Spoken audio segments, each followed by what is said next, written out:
Hi hello നമസ്കാരം. എല്ലാവർക്കും ഐറൂസ് food and ക്രാഫ്റ്റിലേക്ക് സ്വാഗതം. ഞാൻ ഫസീന. നമ്മുടെ സൽക്കാരങ്ങളിലെ രാജാവ് എന്നറിയപ്പെടുന്ന നമ്മുടെ മുട്ടസുർക്കയാണ് ഇന്നത്തെ നമ്മുടെ വിഭവം. അപ്പോൾ അതെങ്ങനെയാണ് ഉണ്ടാക്കുന്നത് എന്ന് നമുക്കൊന്ന് നോക്കിയിട്ട് വരാം. അതിനായിട്ട് ഞാൻ 1 കപ്പ് അരിമാവാണ് എടുത്തിരിക്കുന്നത്. നമുക്കതിലേക്ക് 1 കഷ്ണം ഇഞ്ചി ചെറുതായി അരിഞ്ഞത് ചേർത്ത് കൊടുക്കാം. പിന്നെ നമുക്ക് 2 പച്ചമുളക്, നല്ല എരിവുള്ള പച്ചമുളകാണ് എടുത്തിരിക്കുന്നത്. നല്ല എരിവുണ്ടെങ്കിൽ കൂടുതലായിട്ട് ടേസ്റ്റ് കിട്ടും. ഇതിന് കുറച്ച് എരിവൊക്കെ വേണം. പിന്നെ കുറച്ച് കറിവേപ്പില ചെറുതായിട്ടൊന്ന് അരിഞ്ഞെടുക്കുക, അതും കൂടി ചേർത്ത് കൊടുക്കാം. ഒരു സവാള, മീഡിയം സവാളയാണ് എടുത്തിരിക്കുന്നത്. അതൊന്ന് ചെറുതായിട്ട് കൊത്തി അരിഞ്ഞെടുക്കുക, അതും കൂടി ചേർത്ത് കൊടുക്കാം.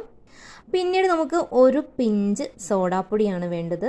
പിന്നെ ഉപ്പ് വെള്ളമാണ് ഞാൻ ചേർത്തുള്ളത്. ആവശ്യത്തിന് നമുക്ക് ചേർത്ത് കൊടുക്കാം. പിന്നെ ഇതിൻ്റെ മെയിനായിട്ടുള്ള ഒരു സാധനമാണ് നമ്മുടെ മുട്ട. 2 മുട്ടയാണ് ഞാൻ ചേർത്ത് കൊടുക്കുന്നത്. മുട്ടയാണ് നമ്മുടെ ഇതിൻ്റെ മെയിൻ താരം എന്ന് പറയുന്നത് തന്നെ. ഇതൊക്കെ ചേർത്ത് നമുക്കൊന്ന് മിക്സ് ചെയ്ത് കൊടുക്കാം. പിന്നെ കുറേശ്ശെ വെള്ളം ചേർത്ത് കൊടുത്ത് നമുക്ക് കൈയും കൊണ്ട് ഇത് നന്നായിട്ടൊന്ന് മിക്സ് ചെയ്യുക.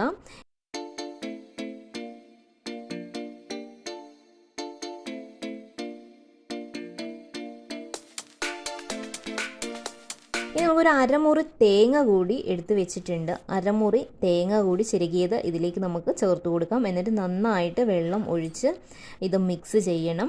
ഇത് നമ്മൾ ഉണ്ണിയപ്പത്തിനൊക്കെ ഉണ്ടാക്കുന്ന ആ ഒരു കൺസിസ്റ്റൻസിയിലാണ് ഈ മാവ് നമുക്ക് കുറുക്കിയെടുക്കേണ്ടത്. ഒരുപാട് ലൂസാവാനും പാടില്ല, ഒരുപാട് കട്ടിയാവാനും പാടില്ല. കുറച്ച് തിക്കായിട്ട് ഉണ്ണിയപ്പത്തിൻ്റെയൊക്കെ ആ ഒരു കൺസിസ്റ്റൻസിയിൽ നമ്മൾ മാവ് റെഡിയാക്കി എടുക്കുക. നമ്മുടെ മാവ് ഇവിടെ റെഡിയായി കിട്ടിയിട്ടുണ്ട്.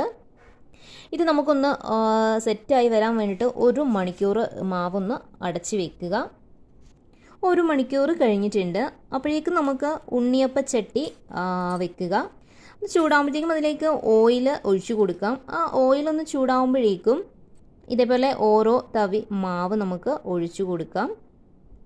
ആദ്യം ഒന്ന് ഹൈ ഫ്ലെയിമിൽ ഇടണം.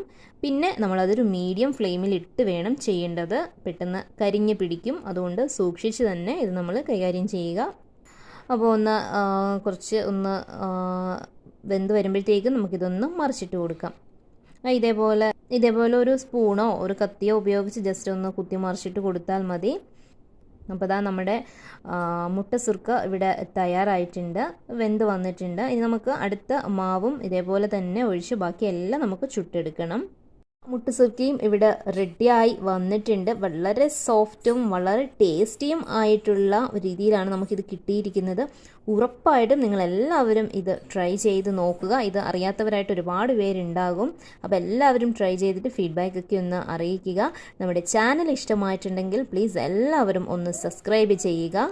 അപ്പോൾ നമുക്ക് ഇനിയും പുതിയ വീഡിയോസുമായി കാണുന്നിടം വരെ ടേക്ക് കെയർ, ബൈ.